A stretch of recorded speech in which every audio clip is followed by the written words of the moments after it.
Gênesis 15, 17 e 18.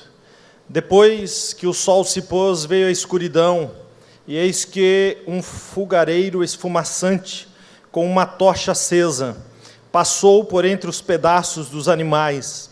Naquele dia, o Senhor fez a seguinte aliança com Abrão: aos seus descendentes dei esta terra, desde o ribeiro do Egito até o grande rio, o Eufrates. Gênesis 17, versículo 9.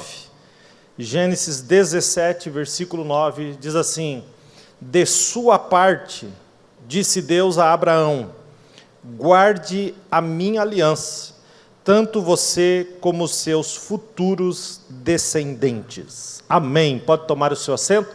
Pode deixar esse versículo aí para mim, por favor. Queridos, Deus é Deus de aliança.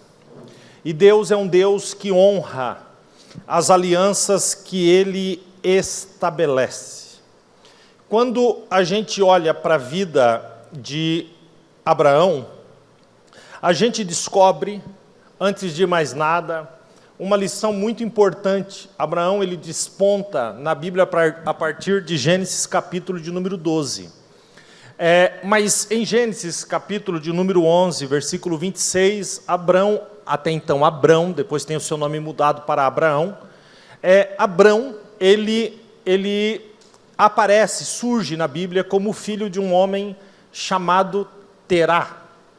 A Bíblia diz que eles viviam numa terra de iniquidade, prosmicuidade, de pecado, de ídolos, chamada Ur dos Caldeus. E a Bíblia não relata, mas a gente entende pelas entrelinhas que Deus deu uma palavra para o pai de Abrão. Porque do nada surge uma vontade, um desejo, uma necessidade de Terá, pai de Abraão, deixar para trás Ur dos Caldeus, esse lugar de pecado, e ir a um outro lugar chamado Canaã. Quando a gente fala de Canaã na Bíblia, Canaã vai além de um ponto geográfico. Canaã, ele arremete para uma figura do céu. Analisando assim, a gente entende então que Terá, pai de Abraão, teve um desejo de abandonar uma vida de pecado, de ídolos, de prosmicuidade e de afastamento de Deus, e ele toma uma decisão de ir em direção a Canaã. Isso remete para a nossa própria vida. Um dia a gente também saiu desta posição de pecadores e tomamos uma decisão de deixar essa vida para trás e caminharmos em direção a Canaã celestial. Mas, quando chega no capítulo 11, versículo 31, que narra o que possivelmente tenha sido um diálogo aí entre Deus e Terá, a Bíblia vai dizer assim: juntos quem? Terá, sua família, seus filhos, e Abraão estava junto. Então a Bíblia vai dizer: juntos partiram de Ur dos Caldeus para Canaã. Mas a Bíblia traz uma vírgula no versículo e diz assim: mas, ao chegarem em Harã, estabeleceram-se ali. Quando a gente olha geograficamente, a gente sabe que Ur dos Caldeus está aqui, Harã está aqui e Canaã está aqui. Então, Harã é o meio do caminho. Então Terá, com toda a sua família, Terá decide deixar aquela vida para trás, em direção àquilo que seria futuramente a promessa de Deus. Mas quando ele chega no meio, ele decide parar. E quando ele decide parar, ele em seguida, diz o versículo, ele decide se estabelecer em Harã. Então, ele decide não alcançar, deixar de lado o ponto final, que seria Canaã. E ao decidir parar, a Bíblia vai terminar o capítulo 11 de Gênesis dizendo: e Terá morreu ali. Ele não alcançou o final. Ele tomou uma decisão inicial, e depois dessa decisão inicial, ele foi caminhando em direção a esse propósito, mas ele decide dar uma parada. Quando ele para, e se estabelece, ele morre. Queridos, quando a gente vira isso, ou interpreta isso, trazendo para as nossas vidas, a gente descobre que a gente foi chamado por Deus para sair de um lugar de pecado, de promiscuidade, de rancores, mágoas, de tristezas, e de uma vida pecaminosa longe de Deus. E então tomamos uma decisão de caminhar, ou fazer da nossa caminhada, uma caminhada em direção ao céu. Mas eu diria que Harã é o mundo.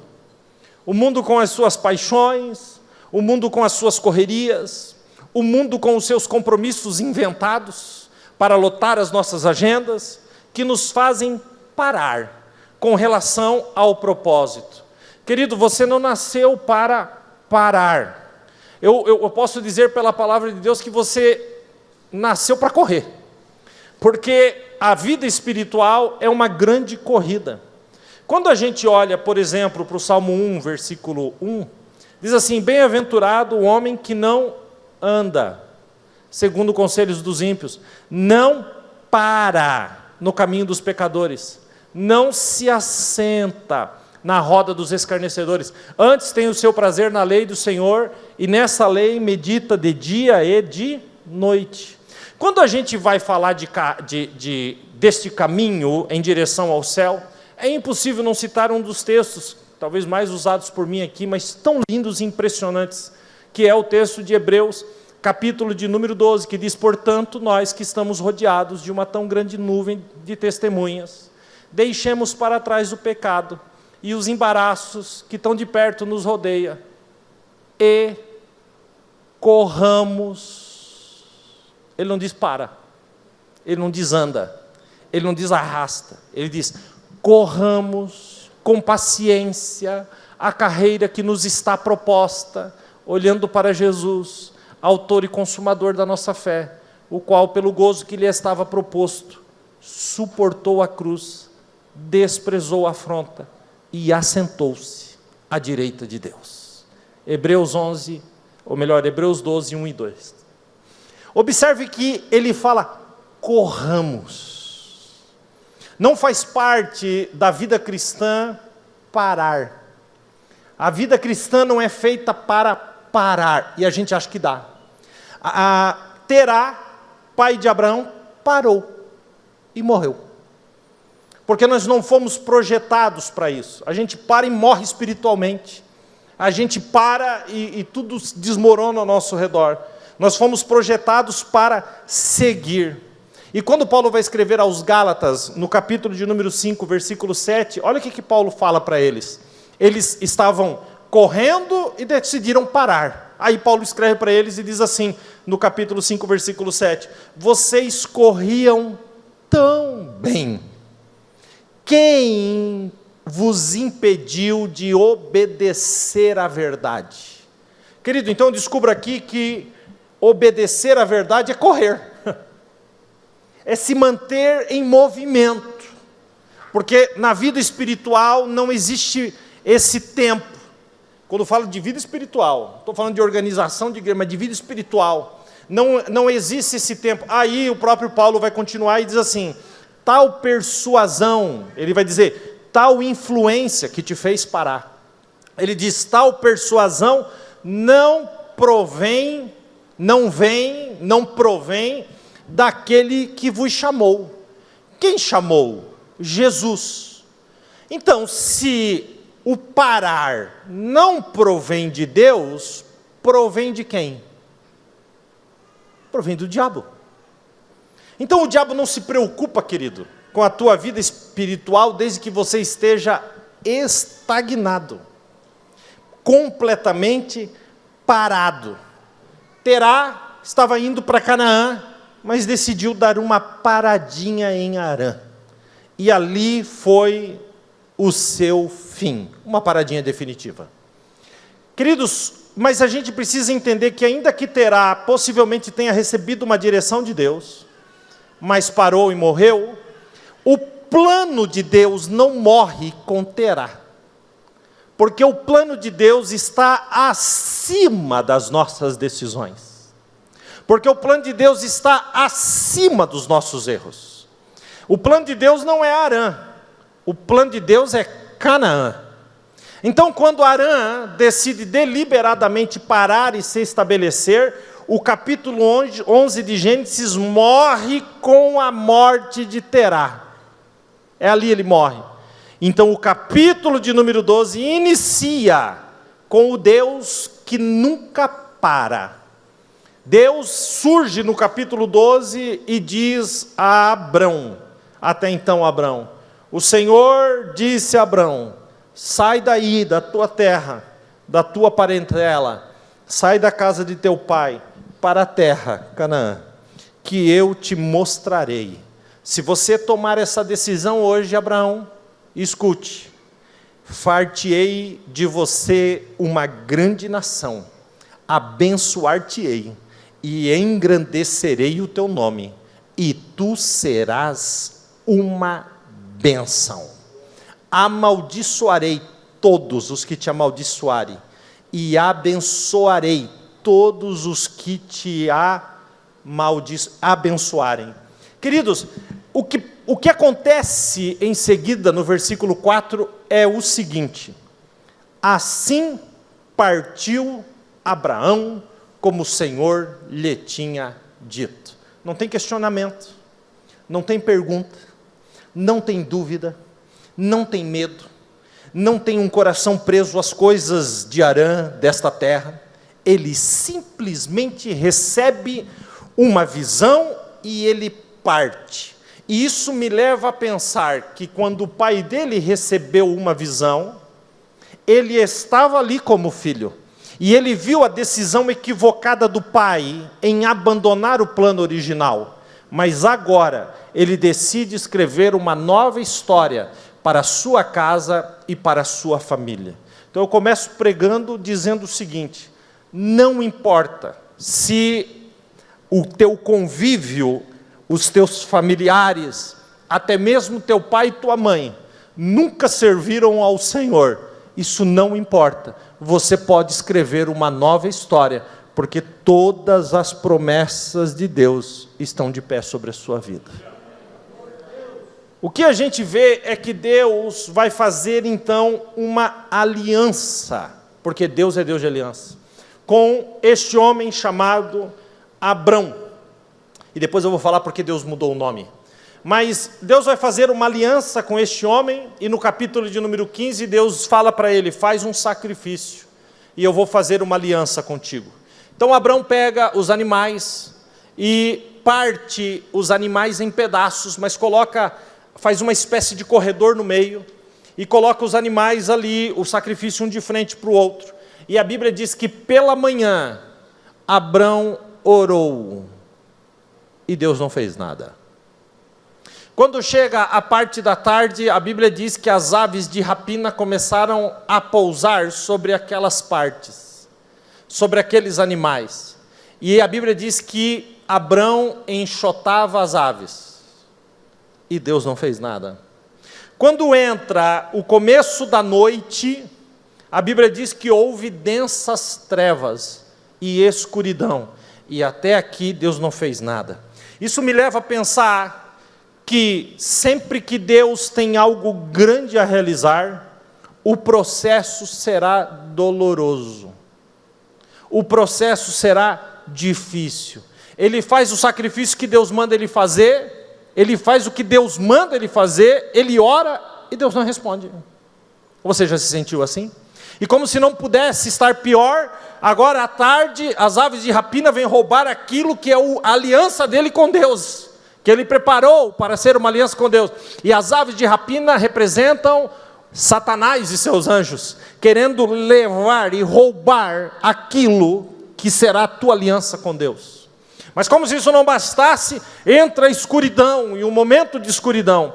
Mas em seguida, por isso que eu digo, depois do processo, em seguida, a Bíblia diz então, que apareceu uma tocha de fogo, que passou por entre aquelas partes, e do meio daquela tocha de fogo, Deus diz a Abraão: aos seus descendentes dei esta terra, e fez Deus uma aliança com Abrão. Quem pode dar só um glória a Deus por isso? No capítulo 17, Deus vai ampliar essa aliança. E no capítulo 17, então, chegamos aonde está o versículo aí, no Data Show. Toda aliança tem duas partes. Eu tenho uma aliança aqui no meu dedo, que representa a aliança que está no meu coração com a minha esposa. Porque não basta apenas o símbolo, mas tem que existir a verdade. E a aliança tem que estar primeiro aqui. Essa aliança representa, é um símbolo da aliança que tem no meu coração com ela. Não existe aliança de uma única parte. Toda aliança requer compromisso de duas partes, porque senão não é aliança. A aliança requer compromisso de duas partes. Quando uma das partes não respeita a outra, então há uma quebra de aliança. Essa é a lógica. Então, Deus faz uma aliança com Abraão. E a aliança, a parte de Deus, é uma parte que jamais Abraão conseguiria alcançar. Qual é? Eu engrandecerei o teu nome, fartei de você uma grande nação, a tua descendência será como a estrela do céu, como a areia do mar. É muito grande. Mas qual é a parte de Abraão? Esse versículo responde. Então o Senhor disse, de sua parte, disse Deus, guarde a minha aliança. A minha parte na aliança com Deus, gente, é guardar, é cuidar, é preservar aquilo que foi estabelecido por Deus para comigo. Por isso, eu começo perguntando para você, como está a sua parte da aliança? Como está o seu compromisso com Deus? Como você tem entendido da parte de Deus que você está guardando esta aliança? É extremamente importante a gente dizer que muitas vezes a gente acha que guardar aliança é algo simples. Não é. Guardar aliança com Deus é algo comum. Não é. É algo que requer um alto nível de comprometimento seu com o Deus que fez uma aliança contigo. E esse alto nível de comprometimento nos arremete a algumas coisas que eu diria que seriam os critérios para que essa aliança permaneça estabelecida, e esses critérios não são para Deus, de Deus para conosco, mas é de nós para com Deus. E sem dúvida nenhuma, porque esse culto é sempre o culto que a gente coloca a nossa vida na balança. Sem dúvida nenhuma, é muito simples entender se a sua parte tem sido guardada. Basta a gente colocar alguns assuntos na mesa, e você já vai ter a resposta, se a sua parte da aliança está de pé, ou se é somente Deus que tem a parte dele inabalável. Se a sua parte não estiver de pé, então não existe aliança. Querido, sem aliança, a pessoa morre no meio do caminho. E Deus não tem compromisso com nenhum dos que assim fazem. Quando a gente olha para a aliança, então, pastor, me diga aí, coloque na mesa quais são os assuntos, para eu fazer uma autoanálise. Nós estamos num culto de Santa Ceia, e o texto sagrado diz, 1 Coríntios 11, examine-se, pois, o homem a si mesmo. Examine-se, pois... Então isso aqui é um autoexame da alma. Esse culto é onde você se coloca na balança e quero crer que a gente não seja achado em falta diante de Deus. Sem dúvida nenhuma, se você tem aliança com Deus e você guarda essa aliança, uma palavra sempre estará no seu coração. Chama-se renúncia. Porque ninguém tem aliança com Deus sem renunciar. E vou mais longe. Deus não trabalha com quem não renuncia. Se você acha que viver a sua vida sem renúncia, e se você acredita que Deus está junto contigo, simplesmente acompanhando aquilo que você faz, isso é um mundo paralelo, o maravilhoso mundo de Bob, onde você acha que você vai na frente e Deus tem que vir atrás. Isso é um mundo paralelo imaginário. Deus é santo. Deus é santo e Deus só trabalha com quem renuncia. E às vezes a gente precisa renunciar a algo bom. Como a gente está usando Abraão aqui como símbolo. Observe aqui Gênesis 12:1. Sai da tua terra, renúncia. Sai do meio da tua parentela, renúncia. Sai da casa do teu pai, renúncia. Sai daí, vai, deixa tudo para trás, renúncia. Para a terra que eu te mostrarei. Renúncia, renúncia, renúncia. Nem sempre a renúncia, gente, está ligado a renunciar coisas ruins. Às vezes existem coisas boas que precisamos renunciar simplesmente porque Deus mandou renunciar. E alguém pode olhar para mim e dizer assim: pastor, a essa altura da minha vida, o que eu devo renunciar? Eu preciso lhe dizer que quando Deus mandou Abraão renunciar, Abraão tinha 75 anos. Porque para Deus não tem negócio de idade. Para Deus não tem a experiência da minha vida.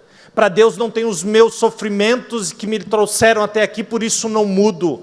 Deus é o Deus que estabelece uma nova aliança em qualquer momento da vida de quem quer que seja. Porque Deus é Deus. Quem entendeu isso, diga amém até aqui.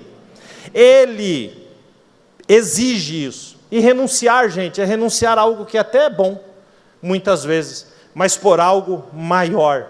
Paulo escrevendo a Tito, capítulo de número 2, versículo 12, ele diz assim: ele nos ensina a renunciar à impiedade, paixões mundanas, e a viver de maneira sensata, justa e piedosa nessa presente era. A renúncia parece ser simples, mas não é. A renúncia é mais ou menos o seguinte: eu estou aqui com esse copo na minha mão, e eu estou com esse microfone na outra mão, e Deus chega diante de mim e diz assim: filho, eu quero entregar algo na sua mão que é um tesouro imensurável, algo maravilhoso, algo glorioso, que será entregue diretamente das minhas mãos, uma história linda e maravilhosa. Filho, solta o que você tem na mão, porque o que eu vou entregar é muito grande, e você precisa ter as mãos livres. E a gente olha e diz assim: é grande? É maravilhoso? É de valor imensurável? É um grande tesouro? Mas eu gosto tanto do meu copinho de água.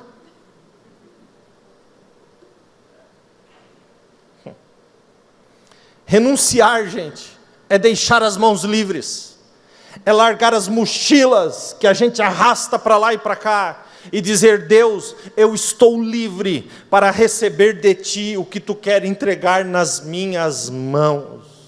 Abraão entendia isso perfeitamente. Jesus falou disso, Lucas 9, 23. Se alguém quiser vir após mim, negue-se, renuncie-se a si mesmo, tome cada dia a sua cruz e siga-me. Porque ele diz: qualquer que quiser salvar a sua vida, não larga. Ele diz: vai perdê-la. Mas qualquer que perder a sua vida, larga. Ele diz: salvá-la-á. Porque o controle é entregue para o Senhor. Lucas 14, 33, não é o pastor que está falando não. Olha o que diz: qualquer que de vós não renuncia o que tem. E o que temos? Nós temos as nossas tradições, o nosso jeito, aquilo que somos. Ele diz: qualquer que não renuncia aquilo que tem, não pode ser o meu discípulo. Lucas 14, 33. Renúncia nem sempre será, vou repetir, aquilo que você acha que é ruim. Às vezes até algumas coisas boas a gente precisa renunciar. E é muito perigoso, porque a gente vive numa geração em que nada pode ser negado. Pais não podem mais negar nada para os filhos. Então, a gente vive numa geração que nada... professores não podem mais negar nada aos alunos. Médicos não podem mais negar nada aos pacientes. Nós vivemos numa geração onde ninguém nega nada. Onde nós vivemos uma geração em que tudo que os meus olhos olharem, eu desejo. Vivemos uma geração de um Sansão em decomposição. Quando o pai de Sansão diz para ele: por que tem tantas mulheres do nosso povo com quem você poderia se casar? Porque você está escolhendo uma do povo do inimigo de Deus, do povo inimigo de Deus. E aí a resposta de Sansão é a resposta de muito de nós: porque ela agrada aos meus olhos. A gente não renuncia porque os nossos olhos queimam por coisas que nos afastam de Deus. E Jesus, falando em Mateus 6:22, ele diz que os olhos são a candeia, a luz do corpo. Se os olhos forem bons, todo o corpo será cheio de luz. Mas se os olhos forem maus, todo o seu corpo será cheio de trevas. A palavra concupiscência é o mesmo que cobiça. E cobiça não fala só de cobiçar bens de consumo, mas de pessoas, de prazeres sexuais. E aí João, escrevendo na sua primeira carta, capítulo de número 2, versículo de número 16, ele diz assim: porque tudo o que há no mundo, aí ele diz, a concupiscência da carne, a concupiscência dos olhos, a soberba da vida, não é do Pai, mas isso é do mundo. Aí ele conclui e termina: o mundo passa, e a sua concupiscência também, mas aquele que faz a vontade de Deus permanece para sempre. Queremos atribuir a Deus o que é do mundo. A concupiscência dos olhos, a soberba da vida, a concupiscência da carne, a gente diz assim: não, é Deus que vai me dar determinadas coisas. Não, querido, não profane, não misture o que é sagrado, santo e puro com aquilo que é do mundo. Não faça isso, não cometa esse erro. Há uma vida de renúncia. Achamos que Deus existe por nossa causa, mas deixa eu destruir o seu castelinho e dizer: Deus não precisa do homem. Deus não precisa. Sabe por quê? Porque Deus sem o homem continua sendo Deus. Mas o homem sem Deus não é nada. E quem fala isso é a própria palavra. Quando você lê o livro de Jó, sabe como é que o livro de Jó cita a brevidade da vida humana? Ele chama o homem e a mulher, ao longo do livro, ele chama de sombra. Conforme muda o sol, acabou. De vento, que é passageiro. De nuvem, de flor que se seca. Sabe como é que os Salmos chama a nossa vida? Chama de conto ligeiro. Flor do campo, sombra. Sabe como é que Tiago cita a nossa vida? Como um vapor que aparece e logo desvanece. Essas são as definições do ser humano. Agora eu vou dar só uma definição de Deus para você. Salmo de número 90, versículo de número 2. Antes de nascerem os montes, e de tu criares a terra e o mundo, de eternidade a eternidade, tu és Deus. Deus é Deus. Nós somos nozes. Quem entendeu, diga amém. A renúncia, ela é entender que Deus nos dirá não, muitas vezes, mas quando isso acontecer, renuncie, porque vale a pena manter uma aliança com Deus. O primeiro sinal de uma aliança com Deus, então, diga comigo renúncia. Diga comigo renúncia. Segundo sinal, exclusividade. Exclusividade é mais do que prioridade, porque prioridade é ser o primeiro, exclusividade é ser só Ele. Deus não quer apenas uma prioridade, Deus quer exclusividade. Por quê? Porque Deus não faz sociedade com ninguém. Deus nunca será o seu sócio, Deus é o seu dono. Ponto final. Não tem nada além disso. Ninguém, queridos, pode quebrar essa exclusividade de Deus. O próprio Jesus vai nos dizer em Mateus 6,24, ninguém pode servir a dois senhores, ou ama um e odeia o outro, ou ama o outro e odeia este um. Não existe uma sociedade no mundo espiritual, porque Deus é exclusivo. Então, quando Deus vai fazer uma aliança com Abraão, ele diz lá em Gênesis 17:1, quando Abraão estava com 99 anos de idade, o Senhor lhe apareceu e o Senhor lhe disse, eu sou o, artigo definido, o Deus Todo-Poderoso. Ele não diz, eu sou um Deus, sou mais um Deus. Não, ele está dizendo, eu sou único, sou somente eu. Quer aliança comigo? Eu tenho que ter a tua completa exclusividade. João, capítulo 17, versículo 3, Jesus diz assim, a vida eterna é esta, que conheçam a ti, ó Pai, como único Deus verdadeiro. Êxodo 20, versículo 3, não terás outros deuses diante de mim. Deus é um Deus de exclusividade. Então o que eu faço? Cabe a você se posicionar, como Josué se posicionou lá em Josué 24:15. Ele olha para o povo e diz, hoje vocês podem escolher a quem vocês irão servir, se aos deuses dos seus antepassados, se aos deuses dos amorreus, que são os deuses dessa terra, escolham hoje. Aí ele se posiciona e diz, porém, eu e a minha casa serviremos ao Senhor. Exclusividade, ou somos ou não somos. Não se administra aliança com Deus. Deus é Deus e nós vamos morar no céu. E se Deus é o único Deus na minha vida e tem essa exclusividade, eu tenho uma boa notícia para você. Você é o povo exclusivo dele também. E eu provo isso com 1 Pedro 2,9.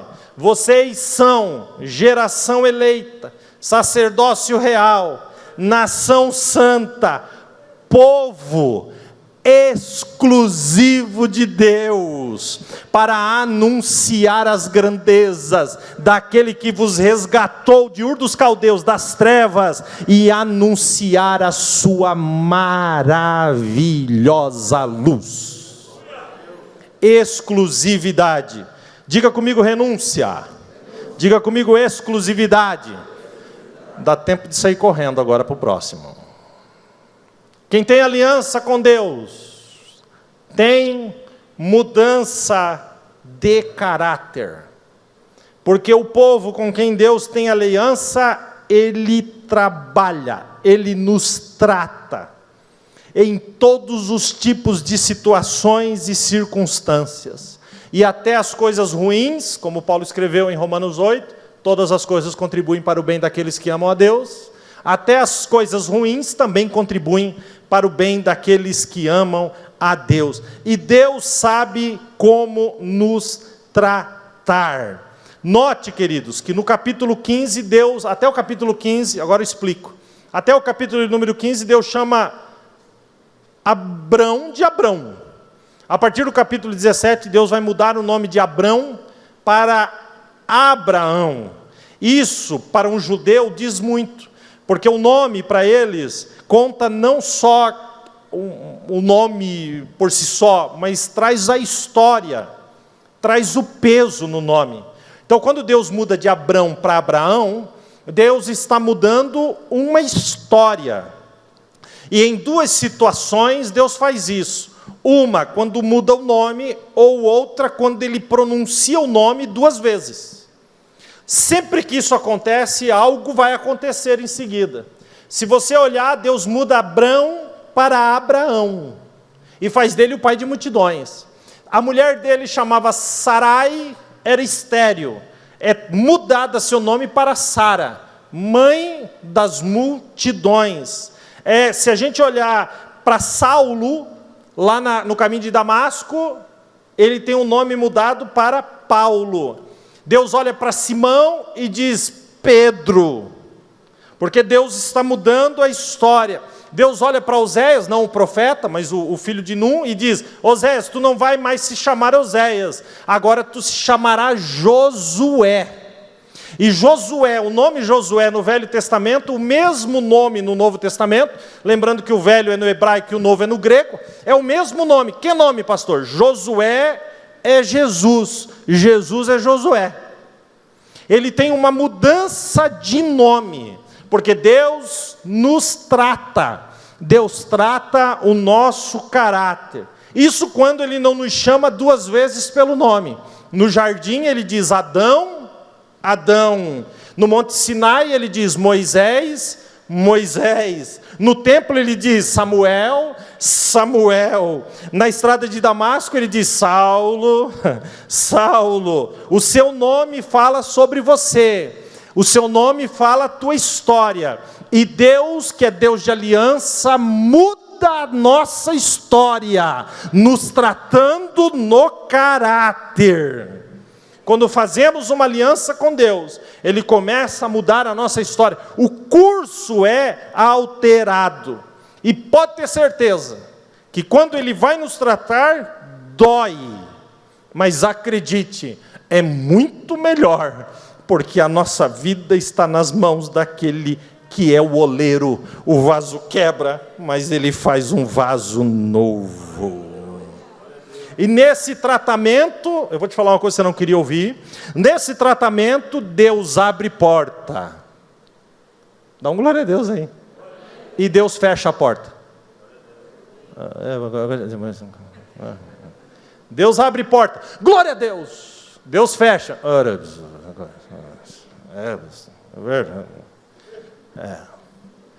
Quando Deus nos trata, Deus abre, mas Deus também fecha.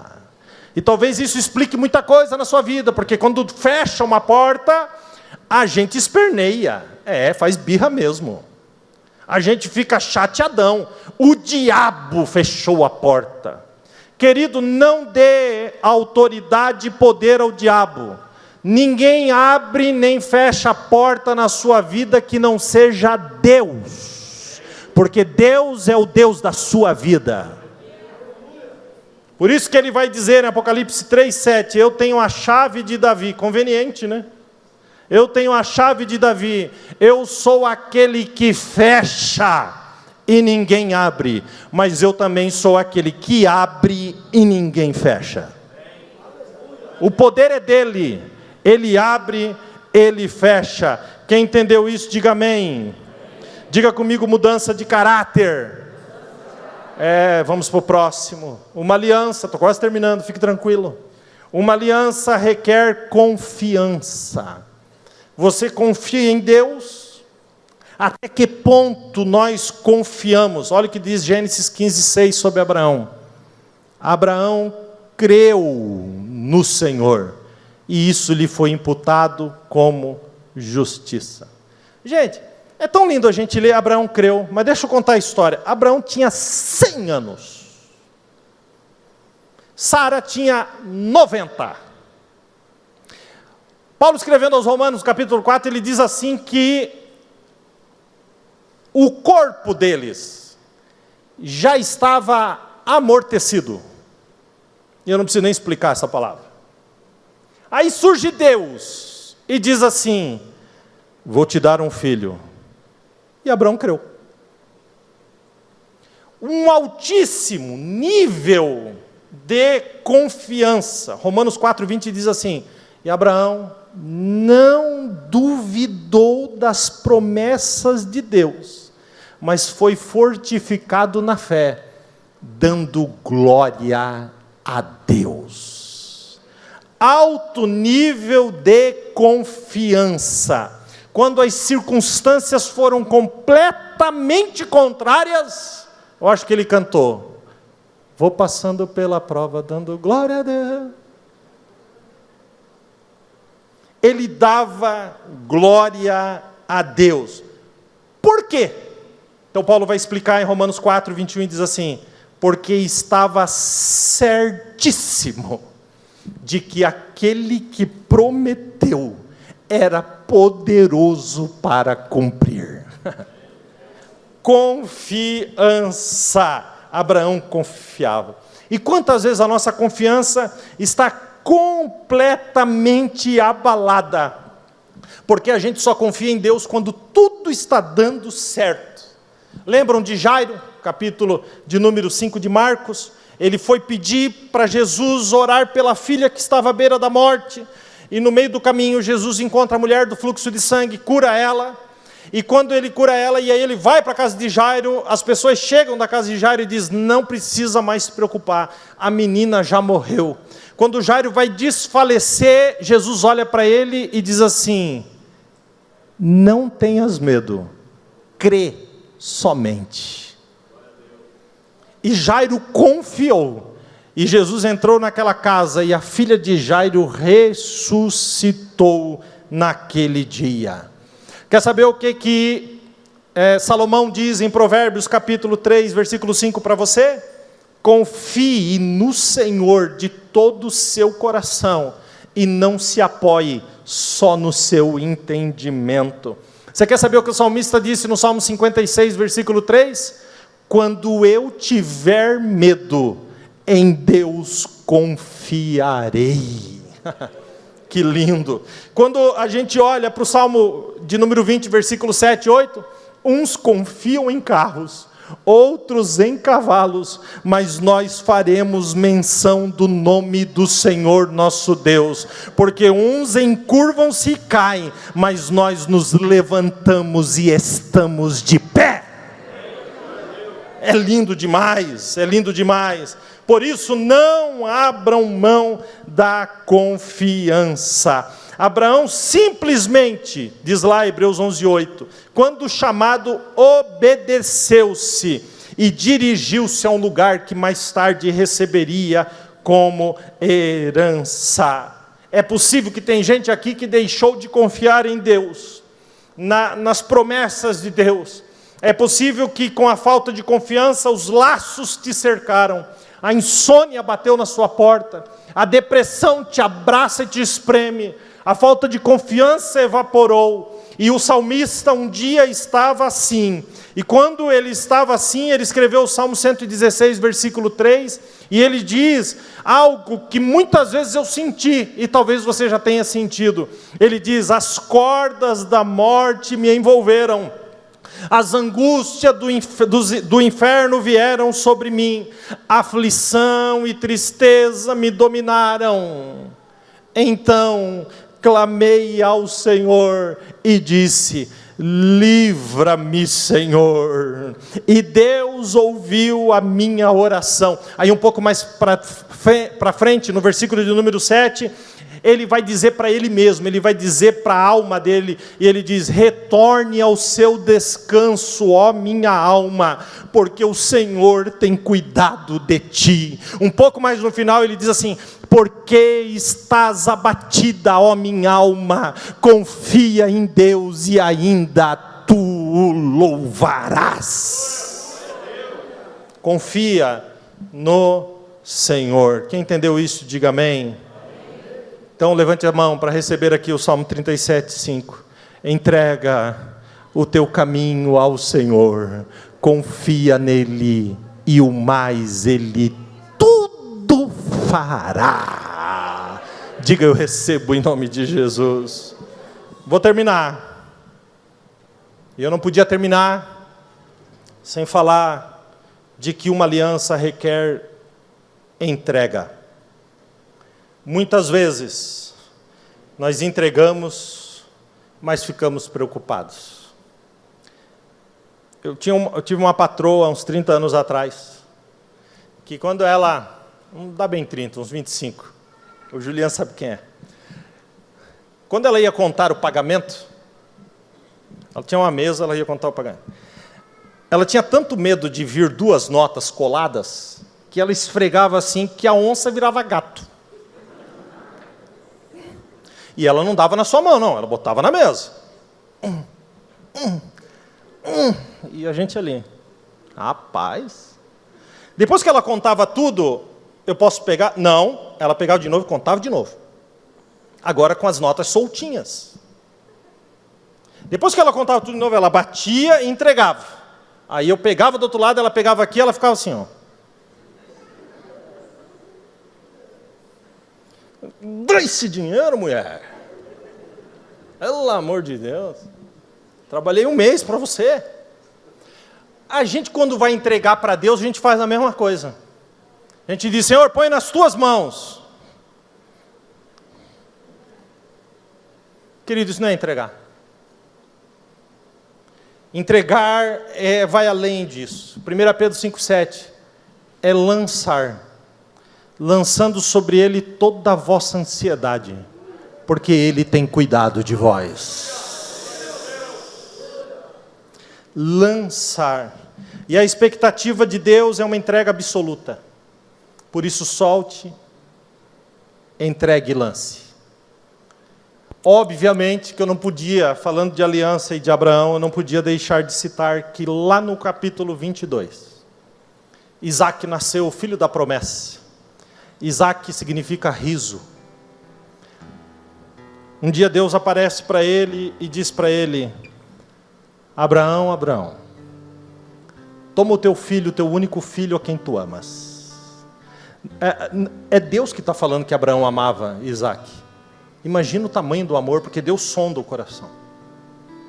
Toma o teu filho, o teu único filho a quem tu amas e vá até Moriá. E em cima do monte, sacrifique o teu filho para mim. A Bíblia não mostra nenhum tipo de questionamento. A Bíblia diz que Abraão levantou no outro dia cedo e ele cortou a lenha. Ele não deixou nem que os seus servos cortassem. Ele cortou a lenha, ele ajeitou o jumento. E a Bíblia diz que ele chamou Isaac mais 2 homens, mais 2 servos dele. Foram em 4. E a Bíblia diz que eles caminharam 3 dias.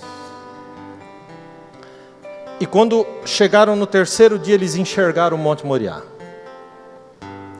3 dias é o tempo exato em que Jesus morreu, mas ressuscitou. 3 dias, Abraão sem falar nada para Isaac. Ele foi puxando aquele jumento, mas depois de 3 dias, porque lá atrás, no primeiro era morte, mas no final do 3º é ressurreição e Abraão já estava cheio de esperança. Lá atrás, morte. 3 dias depois, vida. Então quando Abraão vê o monte, ele diz assim para os servos, fiquem aqui. Só vai subir eu e o moço. Porque no mais alto altar que é Moriá, só você sobe. Ninguém sobe com você. Só você e aquilo que você vai entregar. Ele diz assim para os moços, fica aqui, porque nós subiremos. Aí ele diz assim, adoraremos e voltaremos.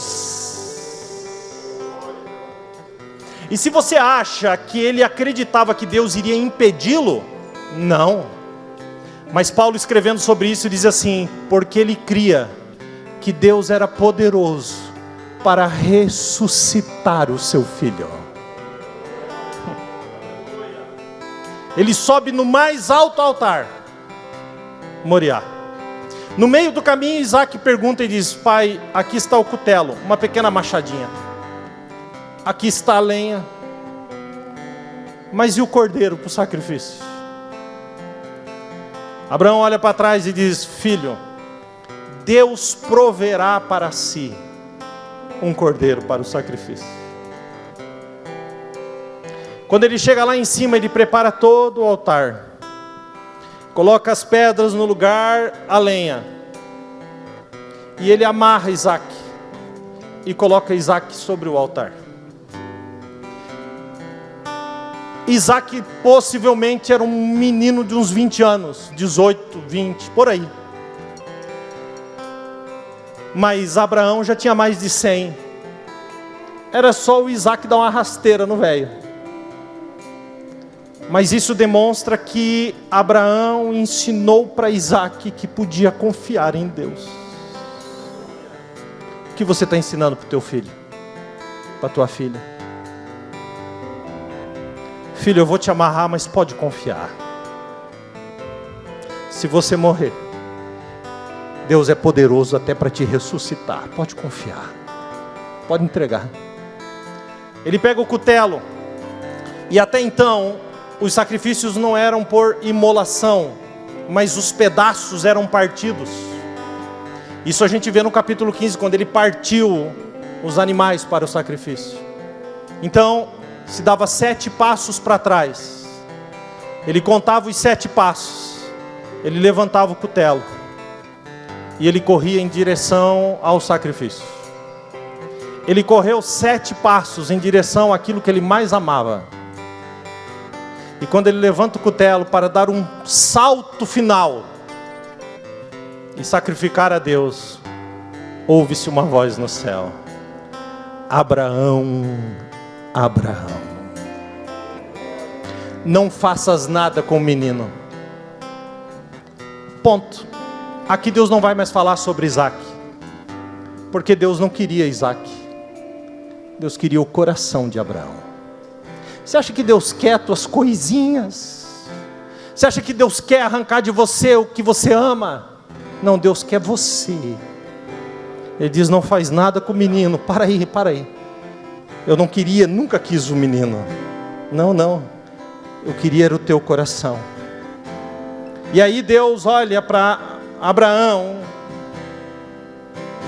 E eu acho isso tão lindo. Que ele olha para Abraão.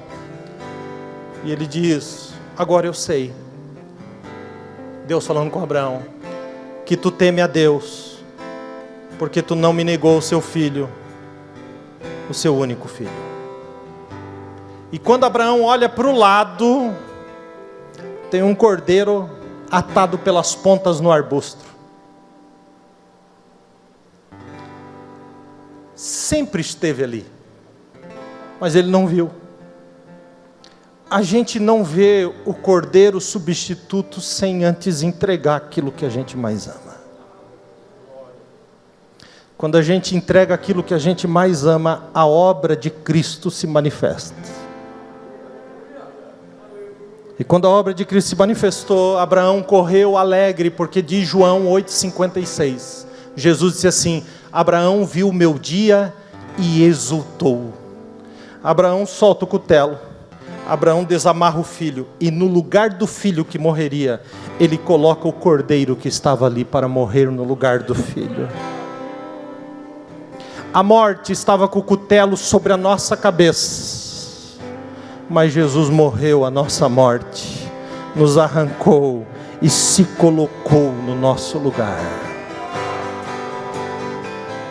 Se isso não mexe com você, você está com um problema de fabricação aí, porque isso é demais. Ele coloca o cordeiro, e ali ele oferece o sacrifício a Deus, e ele desce daquele monte dizendo: esse monte a partir de hoje se chamará Deus Proverá. Quer mais? Em cima daquele monte, o monte do sacrifício, os anos passaram e séculos passaram. Davi olhou para aquele monte e disse: eu quero construir o templo do Senhor lá em cima daquele monte. Jerusalém foi construída ao redor desse monte. Jerusalém. E o Senhor nos diz que nós somos templo do Espírito Santo. Mas ninguém é templo sem antes entregar, sem antes amar a obra do Senhor. Moriá é o mais alto altar, é o mais difícil, é um compromisso final, é uma aliança, é a sua parte. E há muitos anos atrás, nós somos de uma família de 5 irmãos. Eu vou contar essa com vocês de pé. Se coloquem de pé, por favor. nós vamos cear. Nós somos de uma família de 5 irmãos. E um dos meus irmãos mais novo, meu irmão mais novo, ele estava vivendo um momento de muita dificuldade para compreender essa entrega. Ele descobriu que servir a Deus é difícil, porque tem a nossa parte. E nesse processo dele com Deus, ele foi ao mais profundo e ele conseguiu alcançar isso. E o meu irmão escreveu uma música, uma canção, só para falar a respeito desse momento da vida dele. E eu gostaria muito de compartilhar essa canção com vocês. Vamos ouvir. Servir a Deus de verdade, obrigar a dura, realidade, que é deixar para as pessoas que nos gostamos, que é dizer tanto faz, alguma vez cultivamos. Não é fácil renunciar a nós mesmos, nossos sonhos, vontades, planos e desejos. Quando Deus nos chama a gloriar o mais alto altar, lugar de renunciar, gloriar.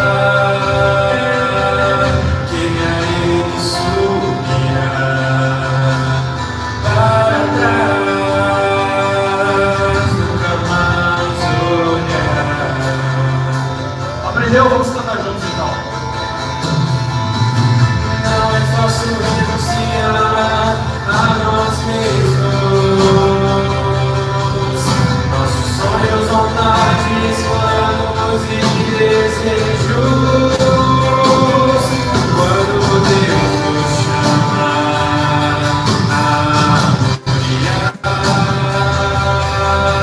o mais alto altar,